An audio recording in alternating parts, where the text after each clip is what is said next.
रविवार अपराह 4:30 समय हरभंगा ब्लॉक सरसरा ठारे ऑपरेशन सिंदूर पराक्रम शोभायात्रा अनुष्ठित हो जाइछि।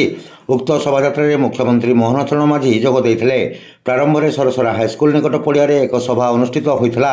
समवेत जनसाधारण को मुख्यमंत्री श्री माझी और बौद्ध विधायक तथा सरकारी मुख्य सचेतक सरोज कुमार प्रधान उद्बोधन देइथिले।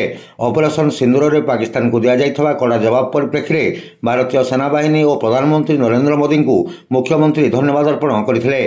सभा पर सभास्थल ठारू पराक्रम शोभायात्रा शुभारंभ होइथिला। सरसरा ग्राम मध्य प्राय 1 किलोमीटर दूर जातीय राजपथ नंबर 57 सरसरा छक पर्यंत शोभायात्रा आयोजित होइथिला। शोभायात्रा रे मुख्यमंत्री मोहन चरण माझी, सरकारी मुख्य सचेतक सरोज कुमार प्रधान, कंधमाल सांसद सुकांत कुमार पाणिग्राही, कंटामाल विधायक कन्हई चरण डांग, जिलापाल सुब्रत कुमार पंडा, अतिरिक्त जिलापाल अनिरुद्ध प्रधान, उपजिलापाल प्रवीण कुमार बाणुआ, बौद्ध ब्लॉक अध्यक्ष प्रियदर्शी पत्युश्रथ, विभिन्न विभाग अधिकारी और बीजेपी कार्यकर्ता और जनसाधारण सामिल होइथिले।